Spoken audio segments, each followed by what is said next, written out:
What is happiness? I know, I've taken a risk in choosing such a controversial topic.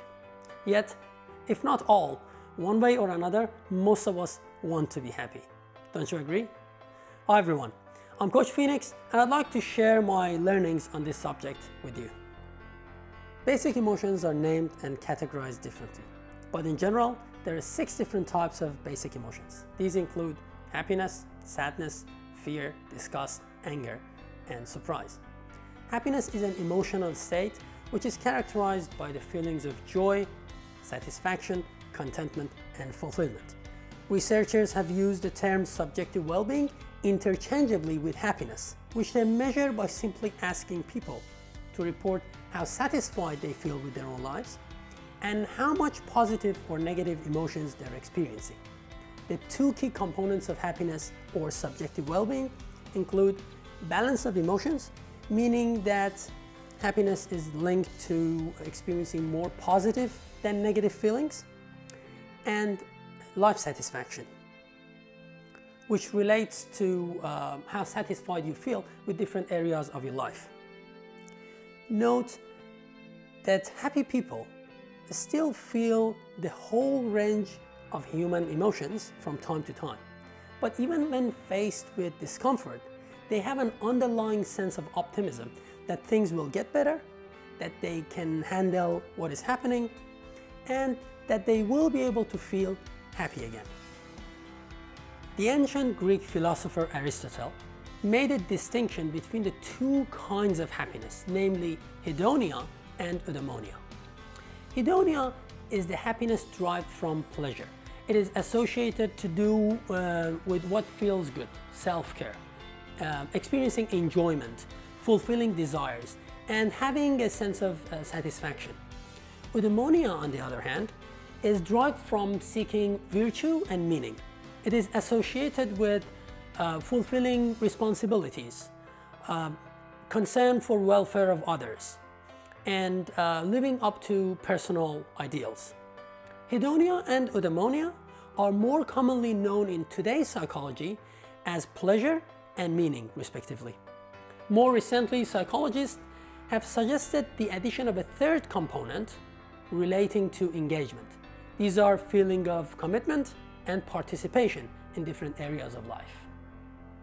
There are 3 different ways to actively and consciously move in the direction of happiness.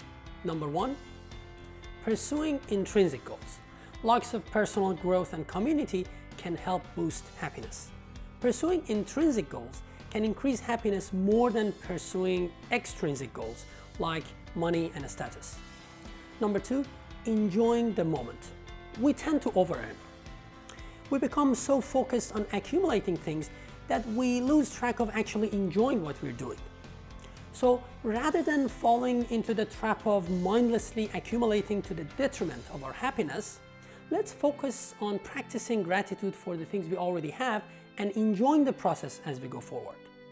And number 3, reframing negative thoughts.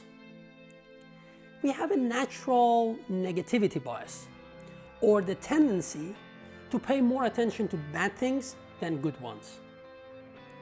Discounting the positive can also contribute to negative thoughts.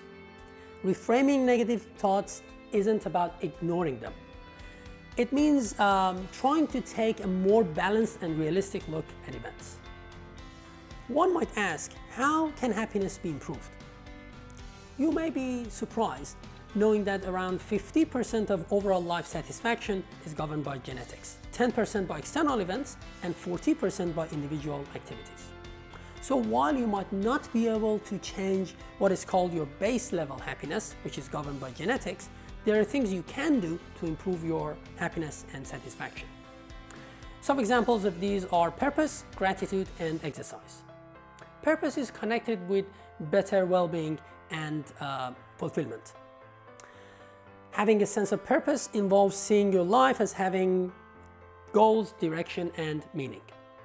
Writing about gratitude can increase positive emotions, subjective happiness, and life satisfaction. So try setting aside a few minutes every day to write or think about things in your life that you are grateful for. and regular exercise is good for both your mind and body. It can play an important role in warding off symptoms of depression, and I can personally vouch for that from my lived experience with mental health. While seeking happiness is important, there are times when pursuit of life satisfaction falls short. Some challenges to watch for include misplaced values, not seeking social support, and seeing happiness as an endpoint. Money may not be able to buy happiness, but spending money on experiences can make you happier than spending it on material possessions. So, rather than overvaluing things such as money, status, or material possessions, seeking goals that can result in more free time or enjoyable experiences can make you happier. Social support means having friends and loved ones to turn to at times of need. It's worth mentioning that when it comes to social support, quality is more important than quantity. Having just a few very close and trusted friends will have a greater impact on your overall happiness than having many casual acquaintances. Happiness isn't a goal that you can simply reach and be done with. It is a constant pursuit that requires continual nurturing and sustenance. Happiness shouldn't become a goal so lofty that it becomes virtually unattainable. My suggestion? Focus on building and cultivating relationship and behavior that brings fulfillment and satisfaction to your life. It is also important to consider how you personally define happiness, as it means different things to different people. Think about what happiness really means to you and work on the small things that will help you become happier. Now that we have talked about some details and specifics of happiness, what is happiness to you and how often do you think about it? Let me know your thoughts by leaving a comment or sending me a direct message, as I'm really keen to learn from you all. Otherwise, have a great day and take very good care of yourself.